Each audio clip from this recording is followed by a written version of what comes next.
So today we've invited Jennifer and Salmond over Zoom for a chat.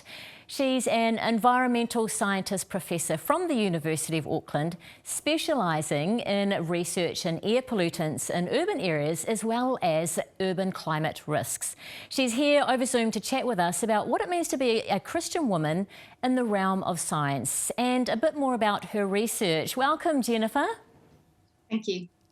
Well, thank you so much for joining us. Thank you for your time. Well, let's start at the beginning. Can you tell us a little bit about and explain a bit about your journey as a scientist? When was the first moment you knew that you wanted to do environmental science? Well, actually, it was at high school. I had a very passionate teacher who was very effective, and we went on some really cool field trips. And as a result, being out in the natural world and seeing the interplay between natural processes and human processes, I decided that really what I wanted to do was to understand them better. And so becoming a geographer or an environmental scientist was something that I really wanted to do looking into the future. Wow, how cool to know that from such a young age. Jennifer, in a perfect world, science should be objective, but in reality, not so much. How has it been navigating it as a Christian? Well, scientific method is reasonably objective. So we set up a set of rules and we follow those rules to do our experiments. And so scientific method itself is designed to take away the subjectivity so that if I did the same thing as you did, we should get the same result. But the trouble with environmental science is there are lots of decisions that you have to make. So if you're going out, in my example, to study air quality, I have to decide where I'm going to study it, and I have to decide at what time. So when you start thinking about how you actually do your research in the real world, there's lots of subjectivity. And at that point, I think that the thing for me about being a Christian was that it means that I have a high degree of moral values about what I'm doing and why I'm doing it. I'm very passionate about making sure that my research is relevant to human beings. I really want to make sure that it makes a difference in the world. And I think it's, too, with science, there's a tendency for it to be perceived as an individual doing the work, but very much, especially in environmental science, it's a team sport. And so the way I deal with people is really important. And for me, that's where my faith comes in. Not that I'm particularly overt with my students, for example. I don't know that many of them would know that I was a Christian, but the way I interact with them is really important to me.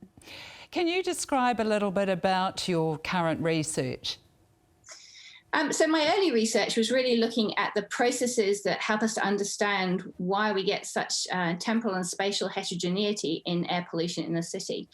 And more recently, though, I've been thinking about how and why different people get exposed to different amounts. So one of the things that we've learnt over the course of my career is that one air pollution monitor in one location in the city really isn't enough to estimate how much air pollution an individual or a population is exposed to. So I've been working with my students to develop new techniques where we go out and actually measure what an individual gets exposed to, and then to develop models which can then help us to work out what a population gets exposed to. And that will really help us, I think, in the future to understand this relationship between how much air pollution you get in your body, how much you breathe in, but also what that impact that will have on human health. So there are lots of grey areas still in our understanding of the relationship between air pollution and health. And so understanding exactly how much you're breathing in is an important part of that question. Wow, it's so interesting. So what do you enjoy most about your research? I like being able to get out into the real world. I like working with people. I like working with cross sections. So I've got students. I work with people in the council. I work with a variety of end users. And so trying always to keep my research relevant so that I'm answering questions that help people, but also working with people to understand the world around us so that hopefully in the future we can become better guardians of our natural world and make cities a healthy and happy place to live. What would you say to any woman or Christian deciding to pursue a career in science? What would you say to them? I'd say go for it. It's been a fabulous career for me. I've really enjoyed it. If you have a passion for the natural world, then I recommend environmental science. If you have an inquiring mind, then any form of science is a great way to explore the world around you and how human beings can relate to those worlds. So yeah, it's a great career. It's fascinating. Every day is different. So yeah, go for it, I'd say. So good. Makes me want to take up science. Oh, you should, Cathy. Work out those fruit flies.